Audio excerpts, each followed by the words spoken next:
What's up, you guys? Sean Sapp, managing editor of Fightful.com, your leader in crossover sports combat between pro wrestling, MMA, boxing, all that stuff. We got it all for you at Fightful.com. Right now, up on our YouTube, new interviews with UFC heavyweight champion Stipe Miocic and Stephen Wonderboy Thompson. Those will air on Tuesdays. Holy Smokes MMA podcast. The return of Showdown Joe from Japan. He went over and covered the Ryzen event. Of course, if you all follow us on Instagram at Fightful Online, you all have seen pictures from that. I'm also posting every day an exclusive photo from my archives. I've done a lot of photography work in pro wrestling as well, so you all will get some of that. In addition, we have just a ton of features up. Yesterday, we dropped the funniest Fightful wrestling moments of 2017. Last week, myself, Alex Pawlowski, Jeff Hawkins did alternate commentary for the Royal Rumble 2005 match. It was a lot of fun. It was Alex's first time watching the match. Jeff hadn't watched it in a while. And I had a bunch of backstage stories that I kind of hunted down for this podcast. Of course, we have a UFC 219 post show. Tons of stories up there.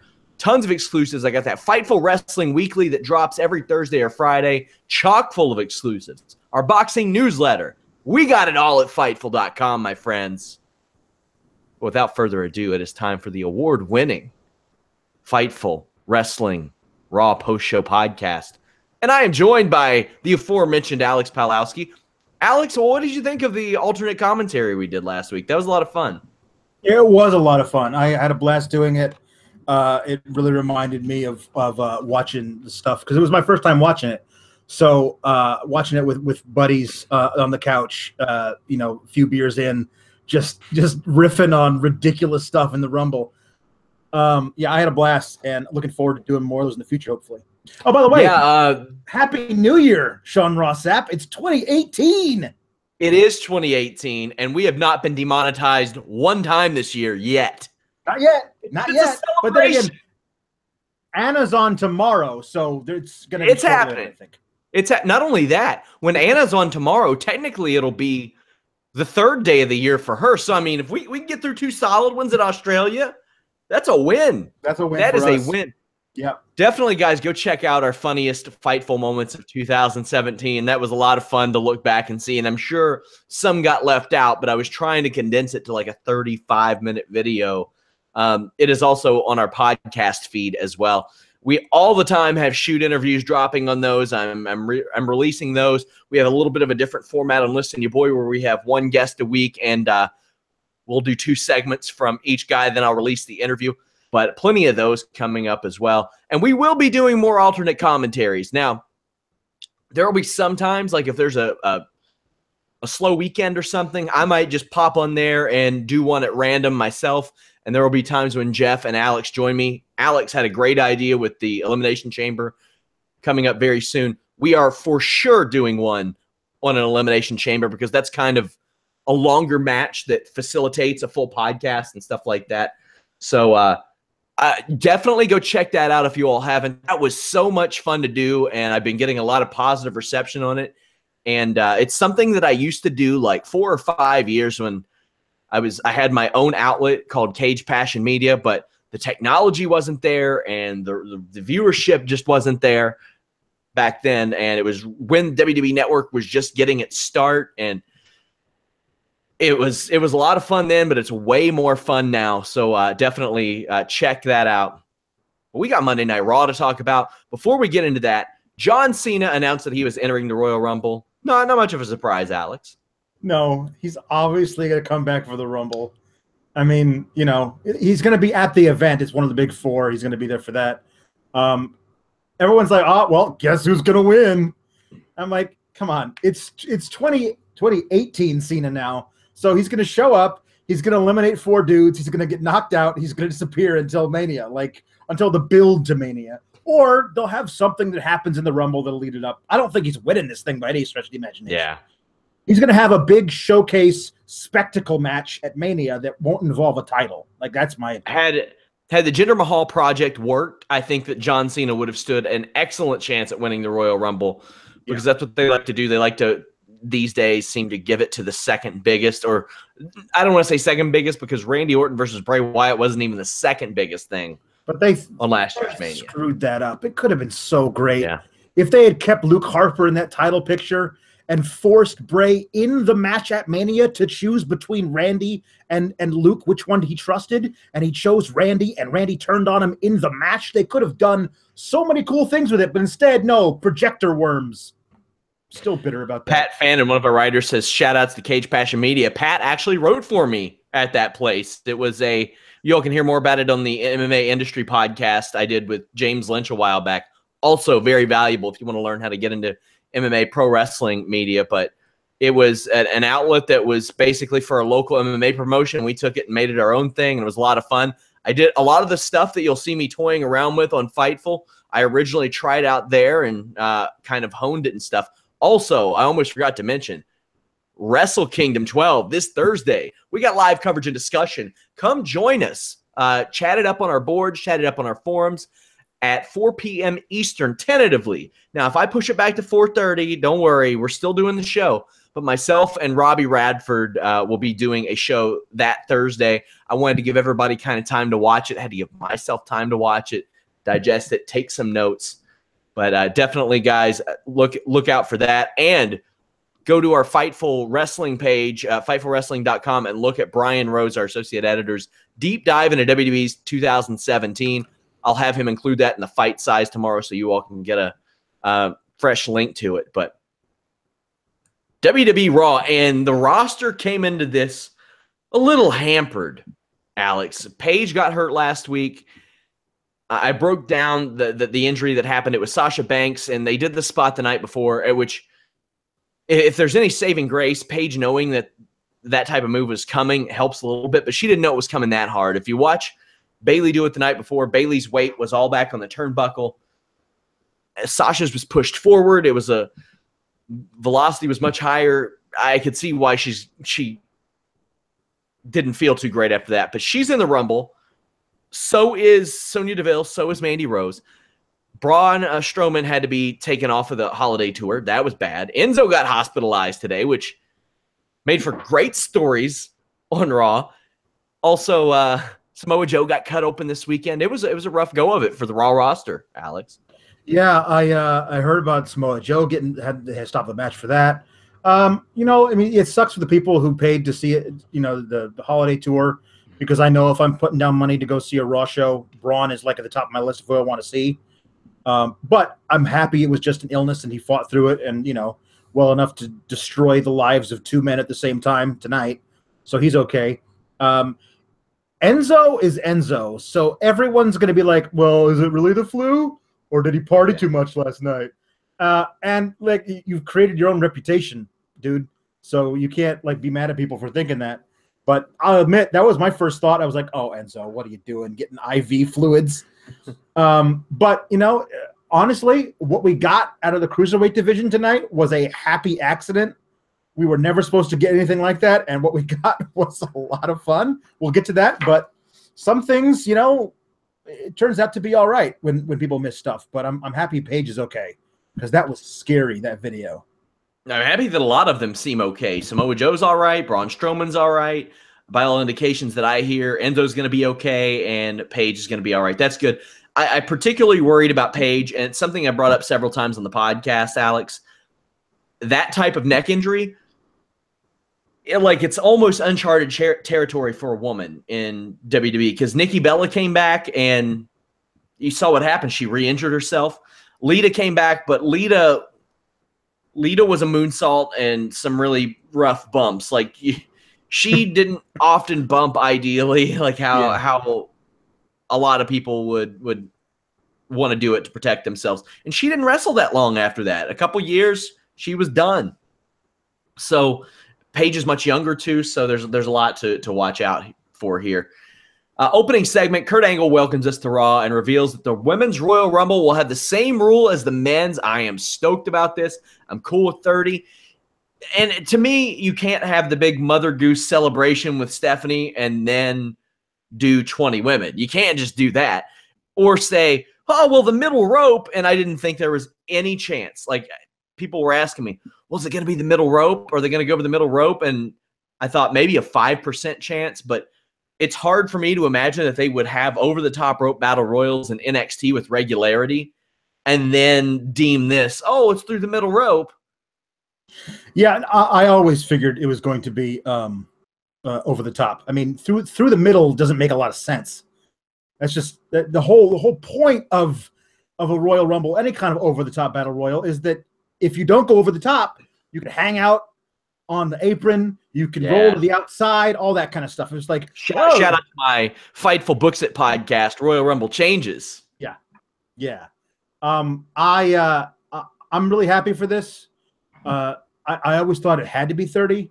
Like back in September, when Asuka was slated to make her debut on Raw, I mapped it out, and there was really easy way to get to 30. That was back when Paige wasn't back yet. I still included Emma in there because she was still involved, but they can easily get to 30. And my opinion is I don't want to see a lot of retreads from the past, like people who aren't actually going to be active members after the Royal Rumble. Man, what is wrong with you? You were the Grinch, the Royal Rumble Grinch. Yeah, I prefer to running around with tape on your hands, stealing money from the Salvation Army, and like you're taking over Nakatomi Plaza, like all this stuff. You were you got to have a couple surprises, man. No, hey, 1 or 2 is fine. I saw somebody with a list of like 10, like bringing back. I mean, maybe a list of potential ones, sure. Right. No, people that they wanted to come back, and there was nobody from NXT, and I was like, I want to see mostly from NXT, even if they don't then make the jump immediately.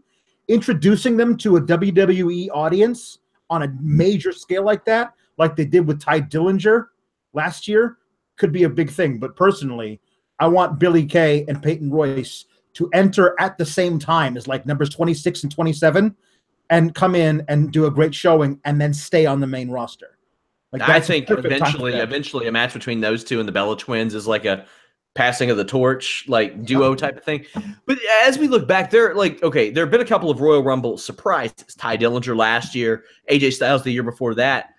The last couple of years, I don't remember like a ton. I mean, the year before that, you had Boogeyman, Bubba Ray Dudley, Diamond Dallas Page. But these days, it doesn't seem like they're that concerned about it. And when I talked to Court Bauer, like, you guys would be shocked to believe this, but I did some legwork for this Royal Rumble podcast I did. And I asked Court a lot of information about, from a writer's perspective, what they knew and how they would pitch things. And he said that there were a lot of times when he's either experienced or heard Vince McMahon saying, it's not about the old stars, it's about the guys we have. So, and I'll reference a Jimmy Van tweet that kind of negates all that and relates to the club anyway. But, you know, there's a lot of cool things. I just love this time of year. This is the wrestling Christmas for me, not WrestleMania. The Royal Rumble is just something I grew up really, really enjoying, and it's reflected in the type of content we have at Fightful.com, just all the retro Rumble pieces. I got a live tweet the 2017, or not live tweet it, but retweet. I got a tweet about it so I can do a piece on it. But I'm glad that the women are on the same plane as everybody else. Somebody asked if I'm doing Wrestle Kingdom predictions today on the podcast. I doubt it. I'll probably do it on the SmackDown show because I'll have a little time at the end. So after this, Cesaro comes out, sans mouth guard, just days after I ran a story in my Fightful Wrestling Weekly about how somebody backstage told me that Vince McMahon thought it was hilarious. So I guess he got tired of his toy and decided to not care about it anymore. He and Sheamus aren't happy about the nepotism as it pertains to Jason Jordan and Kurt Angle, and Jason Jordan isn't happy about the accusations of nepotism. Yeah. Now, perhaps my favorite thing about this entire experience of this first segment and first match, Alex, is that Seth Rollins, 31 years old, is the wily veteran taking a youngster under his wing, and it's awesome. It's so great. He's born for that role. He lived through Wrestling Society X, goddammit. He is the vet. Yeah, no, he was great in this segment. I do love the idea of hey, last week we teamed for the first time together. We didn't really like each other before, and now we're champs. So I'd like to keep these belts as long as possible, and you seem like your mouth is going to get us in a lot of trouble. So why don't you calm this stuff down? They're like Cass and Enzo. If Cass and Enzo just met, you know what I mean? Like, hey, dude, you're also if Enzo could work and could throw dudes around. But it seems like, it's great. I love this new Jason Jordan. There's a backstage segment that made me fall in love with Jason Jordan. This guy is great. The match that they had with Cesaro was really, really fun. This has the potential to be, again, there's these things that happen. If Dean doesn't get injured, none of this happens. And I think this could be the start of a really great 2018 for Jason Jordan. All because Dean goes out for 9 months or whatever it's going to be with a torn triceps. And they had to panic and figure out something else on the fly. And he's shining in this storyline. So it's like it's a happy accident that Dean got hurt and they're able to still use his, like, a lot of times when people get hurt, they don't bring him up. Yep. Like, Big Cass isn't brought up at all. Never. Dean Ambrose, whether it's whoever's cutting the promo or whatever, he's been more visible and more mentioned now than when he was on the damn show. Yeah. One reason why he and Renee Young are like in the crowd at UFC 219. Like, didn't expect that, but good for them. Samoa Joe keeps bringing Dean up, which we'll get to, but very, very wise. Go ahead and mention the Jason Jordan thing backstage. Okay, so it's this great thing where Seth goes and talks to Roman in the locker room, tells him, I'd like for us both to remain champs for a while. Don't go fly off the handle and go after, Samoa Joe and get yourself to qualify so you lose the match. And Roman does his thing where he's like, man, this guy's a punk. I'm going to punk him out because he's a punk. He's a punk, and I'm going to punk him. And so then he's like, okay, fine, just settle down. And then Jason Jordan comes in, and he's like, hey, I just want you to know, me and Seth, if the bar gets involved, we got your back, bro. Believe that. And he walks away.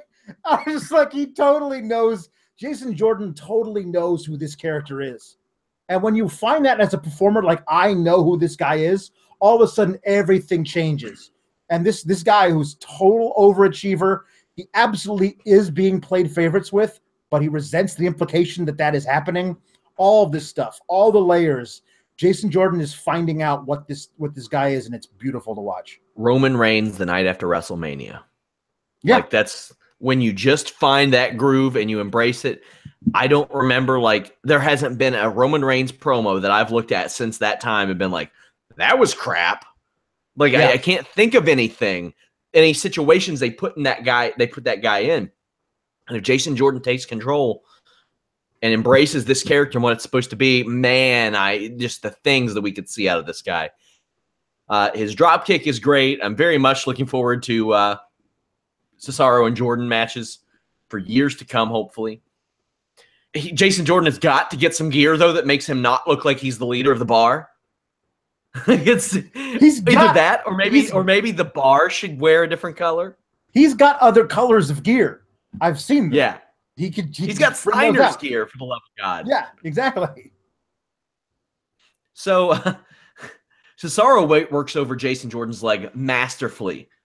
Just so well. So well. Rollins, being the wily vet, is great. Like, he's shouting instructions to him. And before this, he said, I came down here to see you lose. And Jason Jordan goes, did you really just say that? I'm liking the chemistry. Rollins intercepts Sheamus.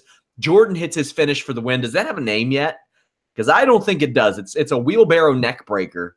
So, I mean, or not, maybe not a wheelbarrow neck breaker. It's like a backdrop neck breaker. I don't know. It's nice. It fits him. So whatever works. After this, Bray Wyatt is in action. And I got to say, I like this match against Apollo Crews. Apollo hits the old helo, which Eddie Guerrero used to use all the time. I loved it. I liked Booker T calling out Apollo Crews for, like, hitting the helo, then the elbow drop. And then when he didn't get the 3 count, he switched to a headlock. Booker T was like, no, why would you do that? Stay on top of him. It's like in MMA when a guy rocks his opponent with punches, and when they're woozy, he presses him up against the cage and goes for a takedown. Like, stay on the offense. Keep the guy reeling. Wyatt added to his arsenal. He had a nice rope hung jawbreaker. That's something I've not seen Bray Wyatt do often, Alex, is add to his offense. Yeah, I'm really hoping that this is the beginning of a huge rejuvenation for Bray Wyatt, this whole thing with Matt Hardy, because this was a very good match. Like, maybe we've all just been over hoping for Apollo Crews. Maybe his thing is to be the guy who's a likable enough babyface, who's entertaining in the ring, and can get something out of the heel before he eventually loses. Maybe that's what to be honest, I once thought his upside was like new age cheesy John Cena. I really thought that was his upside. He could listen. They could have done something with him, but they didn't. So this is what you got, and he's doing it great. This was a lot of fun, and it had the benefit of making Bray Wyatt look very strong for the first time in months. Like, honestly, I don't buy any of his opponents being freaked out by his backwards spider thing. But I believe Dana Brooke being freaked out by it. Yes. Librarian, statistician Dana Brooke being freaked out by Bray Wyatt, I totally buy. And that works. That helps him. Also, I love the finish of the match. Bray Wyatt getting caught by an Enziguri and then being set up for the toss powerbomb to flip it around into a Cedric Abigail like that. That's how he needs to be winning matches. Outsmarting somebody and hitting that thing out of nowhere. I'm with you. I'm with you. This was a fine match. The result was just never in doubt until the very end. And then it was in doubt for me. Yeah. That's the thing. This match didn't mean a damn thing. Like, Apollo Crews did really well. Bray Wyatt's offense was good. He hits him with the old Husky Harris, like just run him over him with a tank move and clotheslines a guy out of his boots. And it's good high impact offense. And then Dana Brooke has never been better than in this moment, in my opinion. When she is up on the apron inexplicably and she falls onto Titus and Titus bumps off of it. And it distracts Bray Wyatt. Now, a lot of times when this stuff happens, I'm like, that wouldn't distract Bray Wyatt. Why would that distract Bray Wyatt? This sideshow that was going on, this circus act that was going down on the apron.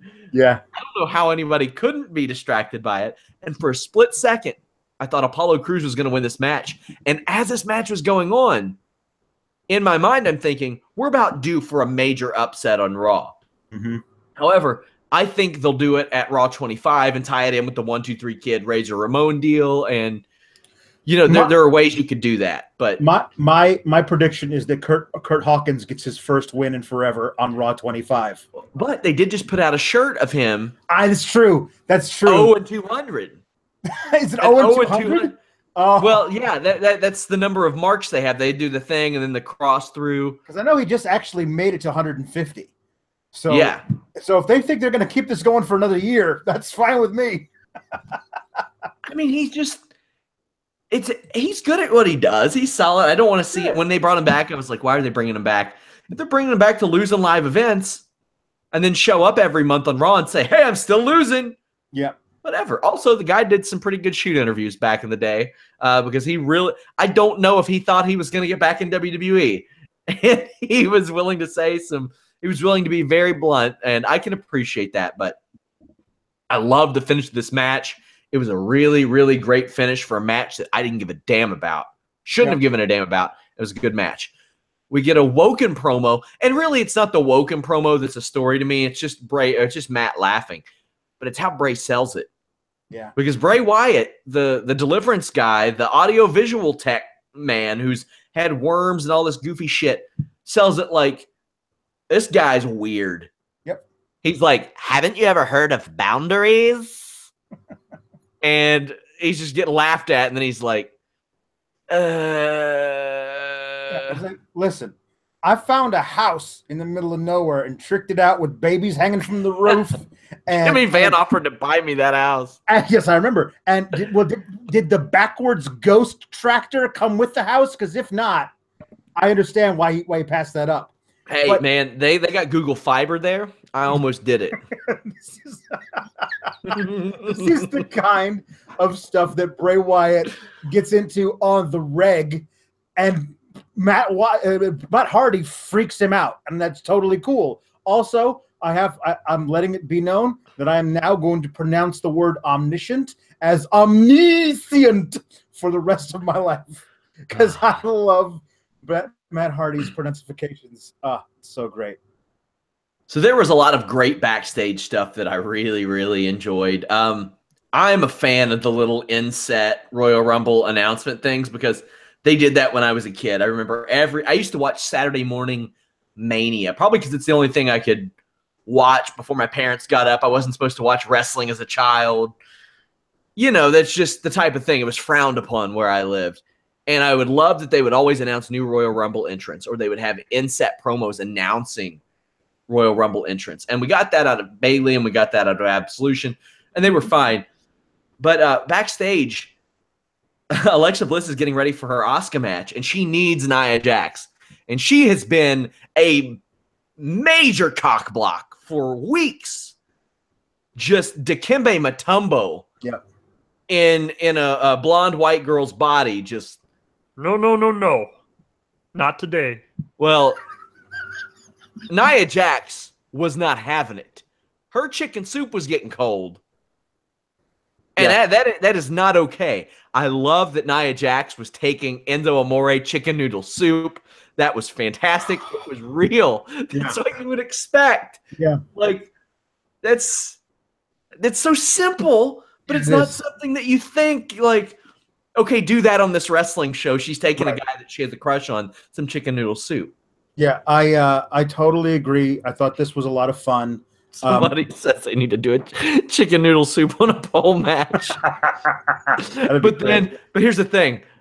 Alexa goes up and she gets it, but she pulls it from the top of the Tupperware and it all dumps out on her. Oh, no. God damn it, pal. It's brilliant. Or shit. She could have the chicken soup on a pole match with Bayley, and Bayley would be the one to go up and get it, but she wouldn't know how to use it because she can't use foreign objects. She'll melt like the snowman in that goddamn commercial, pal. Listen, I'm a fan of what they're doing with Nia Jax right now. It's interesting. It's cool. It's adding a layer to the Enzo stuff. That's cool. I just wish that we hadn't had that weird thing where like Nia turned on Alexa for no reason. And now they're best friends again. Because if that hadn't happened, if there was no hiccup in that relationship, you could totally convince me that Nia Jax just loves beating up chicks. And she's found one that she likes hanging out with. And I totally could buy her as being Alexa Bliss's Diesel until eventually you do a real storyline where Diesel turns on HBK. And then you could do that. But having that one hiccup kind of, now it's kind of ruined for me. I love the idea of Alexa Bliss and Asuka having a real honest-to-God program with Nia Jax as her Diesel that she can bring down to the ring and who can screw with Asuka. That's a real fun thing. But now it's like I don't buy Alexa Bliss in any way versus Asuka one-on-one, and that's not good for your championship scene. Backstage, Alexa tries to make Nia choose between her and Enzo, and hey, sisters before misters. That's what I always say. That was not the case in this instance. Not. Samoa Joe cuts a great promo, but the best line almost made Renee Young crack up. Because he says Dean Ambrose is now at home living off of his wife's paycheck. He's phenomenal. He's a house husband. Oh, that's great. Excellent. Backstage, Finn Balor enters the Royal Rumble. Kurt Angle says, hey, do you have a partner for your Elias and Miz Taraj match tonight? And he says, I sure do. And I'm sure you were the same as I. You're sitting there saying, let it be them. Let it be them. Please let it be them. It was them. It was Carl Anderson. It was Gallows. And you know what? This is one of those situations, Alex, where if they had completely just abandoned all respect for my intelligence, I would have been okay. Just okay. I know that we've seen him beat the shit out of them multiple times. Right. But I would have been fine. But still, he said, I fought against them. I fought with them, and it's much better to have them on my side. Yep. Hose me down. I was happy because, like there's not a lot of interest in a Finn Balor. There's not a lot of interest in just Anderson and Gallows and their runs. Like their runs, both of them up until this point, left a lot to be desired. We will talk more about them in a bit, but that pop was great. Yeah. Asuka defeated Alexa Bliss. I struggled to keep this at a 5 on my match ratings. What I do, I start off at a 5 and it either slides up and down or up or down the scale. Those are released every Tuesday and Wednesday morning after Raw and SmackDown and pay-per-views. But so much of Asuka's offense, whether it was her fault or Alexa's fault, missed by a mile in this match. Like asses to the face and kicks and this like hip toss GTS that Alexa threw her hands all the way down and hit, and the commentator sold like it was the most violent thing in the world. The ass taunts and offense just seem a little weird out of Asuka. She can make them look good sometimes, but whatever. There was also a missed cue for a commercial because they definitely threw to one and worked like they were in one, but didn't go to one for like another solid minute. In the commercial, though, there was a nice rope hung kick by Alexa Bliss that I liked, and then the bow and arrow attack on the back into the backbreaker. More good stuff. Alexa pulls out a guillotine, but the crowd just really isn't caring about this match for a long time. Alexa gets mad, throws some slaps at Asuka, and then takes 2 of the worst drop kicks. And I don't think it's on Asuka per se. It's just they didn't connect. They didn't hit. They were nowhere near anything until the one off the middle rope. Asuka submits Alexa. I just thought this was not good. There was if that offense had landed smoother, like 4 of those 5 times, I would have thought this was just a fine match, but that didn't happen. Yeah, this was disappointing on a lot of levels. Like, I really feel like this could be should be, in my opinion, your money program for the women's title at Mania. You know, you could really do this, and it could be great. Asuka wins the Rumble. Bliss has the title. You could run this for months with your best talker in your division, cutting promos, and Asuka being silent killer, just stalking Alexa Bliss. That could be great. But this, now I've already seen them wrestle, and I've already seen Asuka beat her better. She got her to tap out, and now I don't. It's one of those things where I was praying for the bullshit finish. You know, like for, Absolution to run down and attack everybody. Maybe not Paige get involved, but send her minions out to do it. Or Alexa Bliss to take the count out. Something to make this extend so we get a taste of it and it's gone. But we got an actual full-length match during which, it has to be said, Alexa Bliss held her own. But obviously these two don't have great chemistry yet because they're missing certain things. And Asuka wins by a clean tap out, besting Alexa Bliss. And is this the program I guess they're going to do at the Royal Rumble? But it can't be because I guess is Asuka in the Rumble? That's the thing I have a question. I have a question about is that do the women on each show have a title program on the Royal Rumble event? Or is it just Charlotte and Alexa not in the match and everyone else in the scrum in the Rumble match? In my opinion, champions in this regard should be allowed in the Royal Rumble match. I agree too. You can challenge for another championship. Yeah. That was half of the intrigue during the original brand split is this champion going to jump ship? Yeah. And challenge for whatever. And I still really, really think that the Royal Rumble winner should just be able to choose whatever match they want at WrestleMania. That should be the appeal. That should be part of it, but it's not, and that's kind of weird. But man, this match disappointed. It wasn't good, and they used it.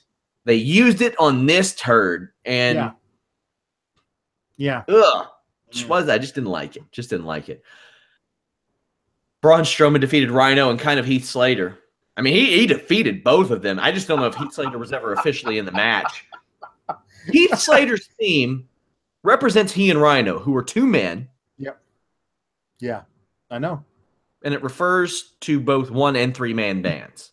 This is a year ago when they had these 2 guys together, and they were a slipshod thrown together tag team that caught everyone's attention, won their hearts. They put the belt on them, but they never changed the damn song from "I'm a one-man band."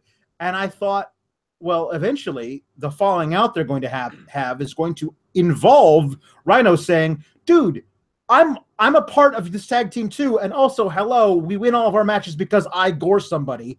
Why am I not involved in the one-man band, man? So they haven't changed it since then. I guess they're never going to. But I do love these two guys, again, as the guys who are fun and over with the crowd who get pummeled by the heel. That's fun. But this whole segment to me is Braun Strowman's fed up with your bullshit promo that he got out of the ring to yell at Heath Slater.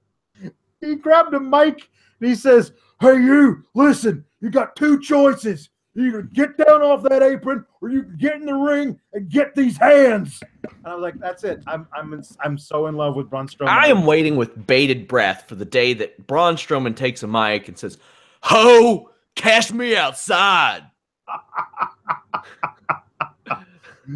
Oh, Hoes are laughing? Yep.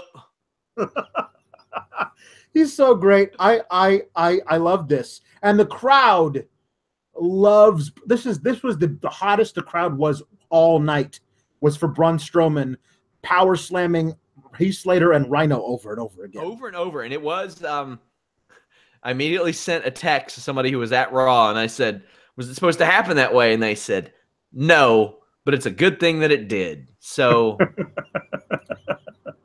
there you go. I don't know if that means that Braun did it on his own or if somebody sent word from the back. I'm going to find out. It'll be in the Fightful Wrestling Weekly this Friday, but that's pretty cool. That is pretty awesome. And I thought it worked out great. Like, Braun is a babyface. Like, how do you not get behind this guy? This is the WWE's wet dream, this guy. I don't understand what, like, they must have been waiting for years for a guy like this, big, just like this charismatic, this over, who you could put everything behind. And honestly, even though the crowd loves him, you could find a way to make this guy the most reviled dude in the WWE if you had him attack the right people. But for this point, they just love it watching him break shit. And right now, this is the perfect time for him. Like, in the 80s, he would have had a program with Hogan disposed of, and then Hogan moves on to, like, the Warlord or whoever. But and back then, Braun would have had no real incentive to improve. But now he's had him,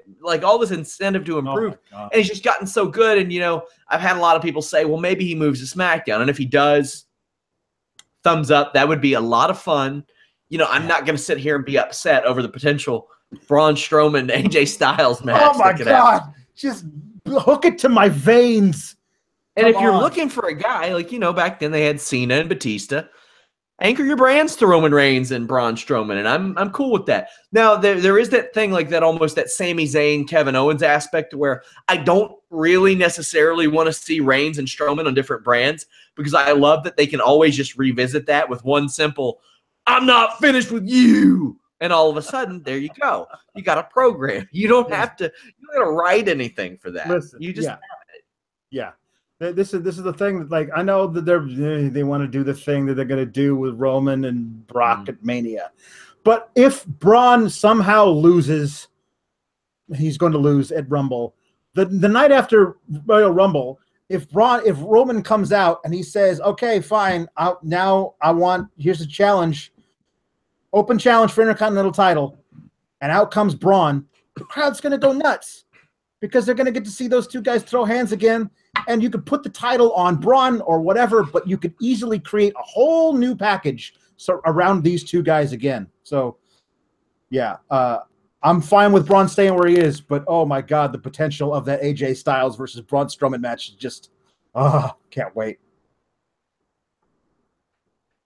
WWE Intercontinental Championship. If Roman Reigns gets DQ'd, he loses the title. He defeated Samoa Joe. These guys have great hard-hitting chemistry. There aren't like a lot of notes that I can put into a match like this because it is what you think it's going to be.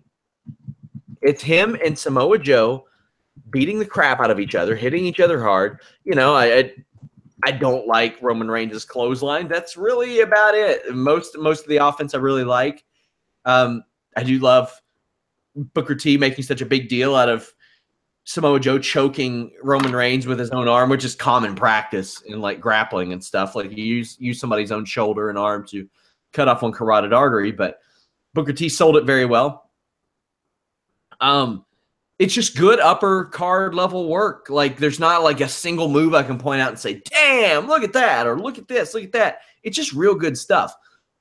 There is one, like there was a spot in the ring where Joe shoved Reigns into the ref who threatened to DQ him.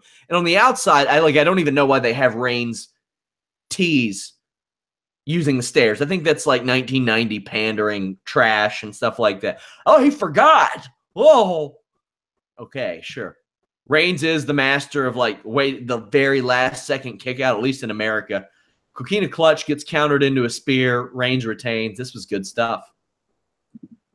Yeah, this is somebody, I think it was our Fightful Wrestling account, tweeted out, well, I mean, I don't understand. Like, why can you, like, throw a dude into the steps, but that's okay. Yeah. Like, okay, no, it's very simple. If I hit you with the steps, then I'm DQ'd. But if I hit the steps with you, then that's fine. That's just using the environment. It's a thing that we've all kind of just accepted. Like the steps, if they're stationary, sitting there, right there, then they're the same as if I throw your shoulder into the ring post. It's the same deal. So, But listen, I'm never going to complain about these two guys. They're very, very good together. I really liked it. I'm not going to lie. I was rooting for Samoa Joe, but I'm always rooting for Samoa Joe. I love that guy, and I think he needs gold at some point soon. Also, this is the perfect way to get that Intercontinental title off of Reigns if you want to move him up to the Universal title picture and have him not care about this crap going into the Rumble because he's there for the big title. Maybe they're setting up for the first ever one-on-one match between Kane and Brock Lesnar at WrestleMania. Yeah, because they could be. Yeah, I doubt it. Good match, great stuff. So the Zoe train is out, and obviously this all came together this afternoon, but Drew Gulak cuts a promo for Enzo, which is really good as expected. Cedric Alexander comes out. He wants a match tonight, and they say, we'll give you a match against anybody who can get to come out. And Goldust comes out, and the announcers are as confused as we are. This was such a goddamn awkward way to set up a match. So was. Oh, my God.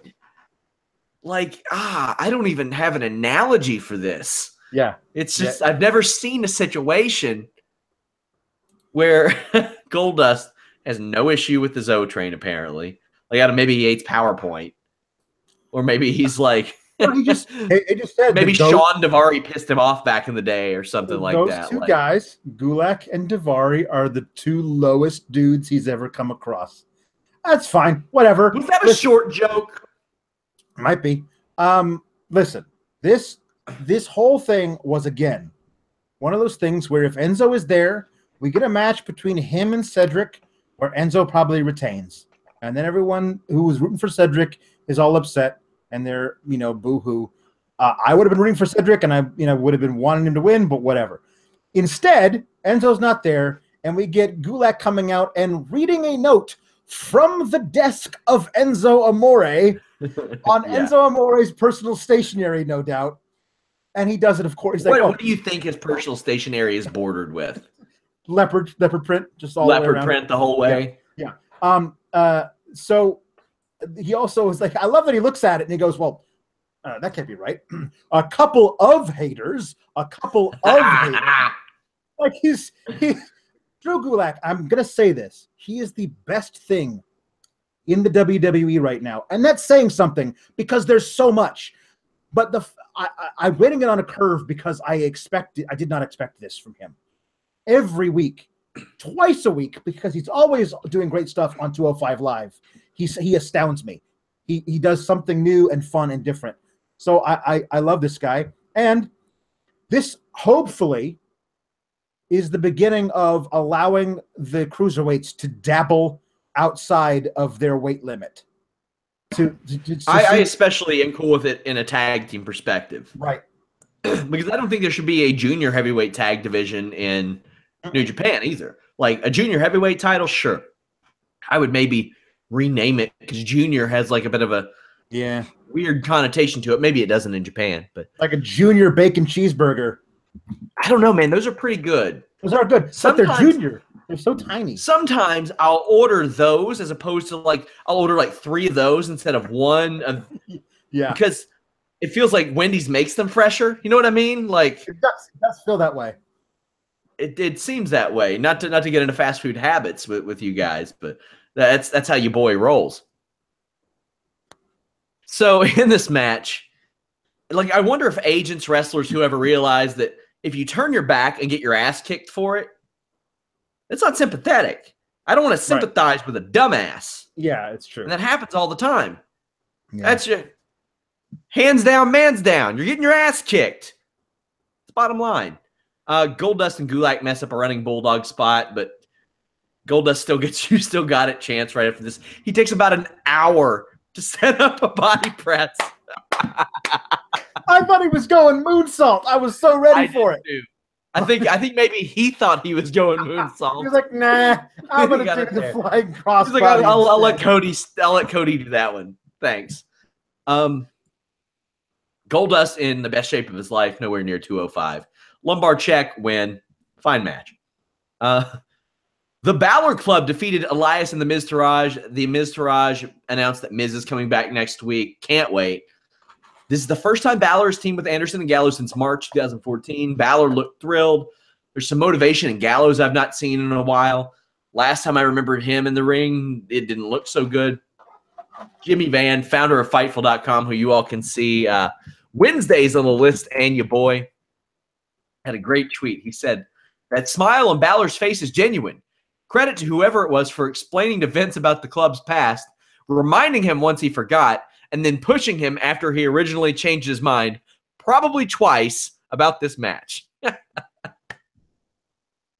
think that is probably really similar to how it went down.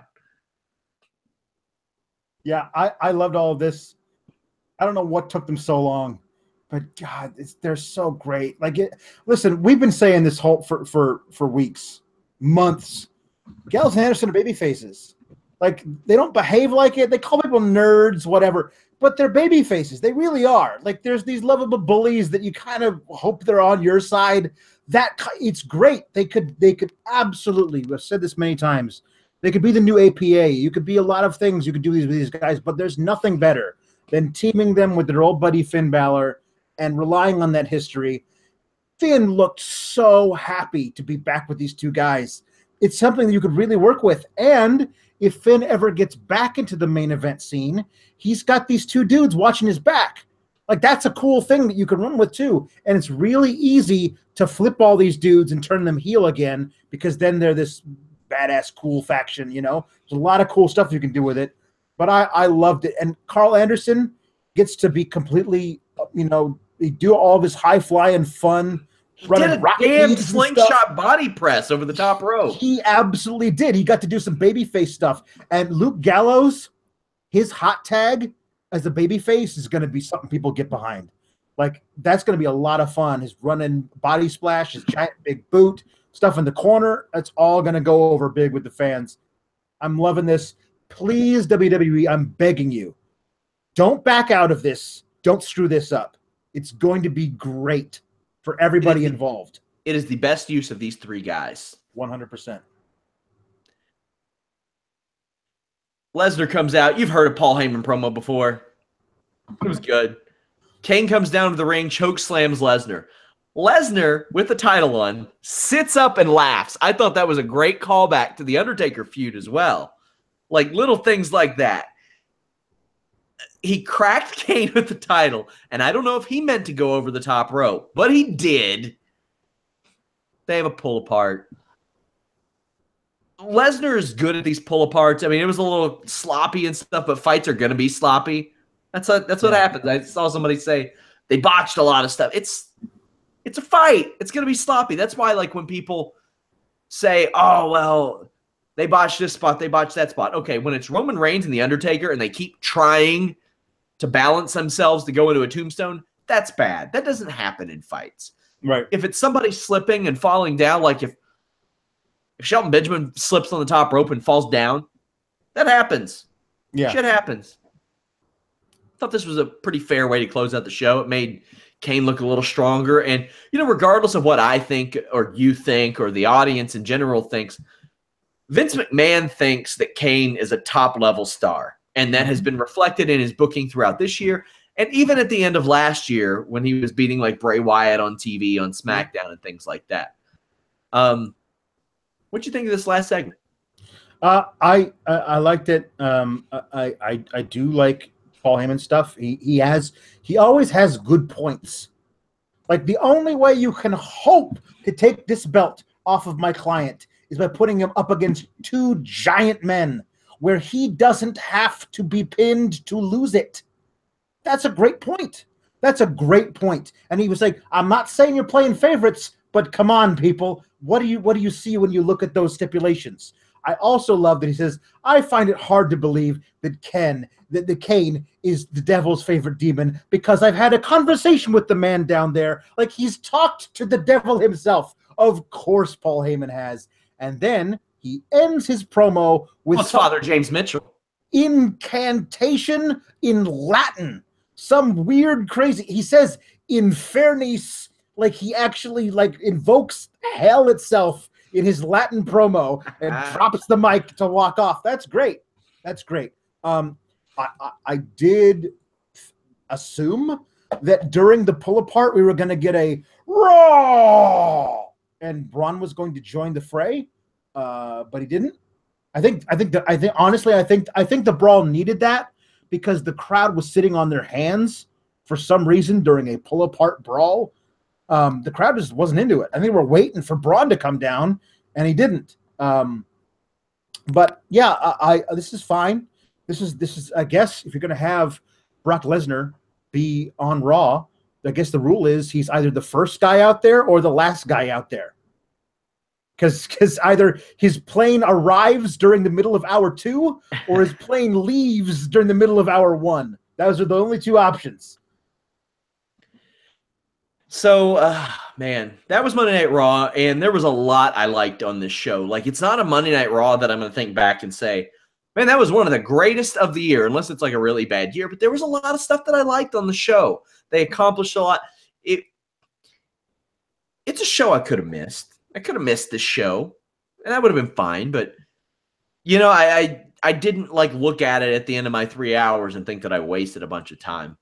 This is one of those things about Raw and stuff like that, is that you wouldn't be able to say that if Samoa Joe had won. Because it's true. You know what I mean? Like, it was a great match, and we're both happy we watched it. But at the end, the status quo was kept. We just keep moving on. Roman keeps the belt, and that's it. But if Samoa Joe had beaten Roman, then everyone would say, oh, you got to watch this thing. Samoa Joe's the new Intercontinental Champion, which to me is why you want to have at least the illusion of that as a possibility to keep people tuned in. Because too often, like last week, was not expecting Jason Jordan and Seth Rollins to become new tag champs. But now, because they did that last week, I think to myself, especially with the new stipulations they added this week for this IC title match, that I need to watch this live to see if Samoa Joe beats Roman, because they've put it in my head that it's possible for these titles to change hands. You can't have too many of these, non-title matches or, matches where the champion obviously wins. Too many of those Raws in a row before you go back to, we got to have a title change hands to keep people glued to the product. Guys, make sure you all visit Fightful.com. Our forums, I have an AMA post over there where you all can ask us really anything you want. If you're not visiting Fightful.com every day, multiple times a day, we make it easy for you. We're not posting 9 links a day. No disrespect to those who do that, but little things that maybe don't deserve their own articles, we put those in fight size updates, at the beginning of the day, the evening, sometimes at random when enough pile up, but we make it a little easier for you. We keep you from clicking a million things. We do rely on your traffic, but we just don't want to get gaudy about it, okay? We don't want to get gaudy about it. Right. So definitely go check that out. We're trying to do a different type of thing. We have all the news you could want in pro wrestling, but I also counted it up. Since last year, over 200 interviews across MMA, pro wrestling, and boxing. That's just staggering to me. And thank you guys for all the kind words and the well wishes for Christmas and New Year and all that stuff. It really means a lot. And we couldn't do it without you all. Every week our numbers seem to grow, or like we see new people on the site and commenting on the live coverages and everything like that. Head over to those forums. If there's something you want to see on this website, we're here for you, and we have a great developing team that can make it happen as well. So if there's things you don't like about the site, the way it runs, how it appears on the site, let us know about it. We're really here to entertain you guys and inform you guys, and we're working very hard. We have a great team of real honest-to-God journalists doing this job. That's a perception I want to change, is that everybody in wrestling or MMA coverage just, we work from home, but we work really hard from home as well. And I just love the community that we've built at Fightful.com, and I want you all to be more of a part of that. We have everything you could ask for over at Fightful.com. Get in some questions. We have a few minutes. Somebody says, what is your favorite match in WWE's 2016 year? Alex, how about you? 16 or 17? Last 17. Sorry. 17.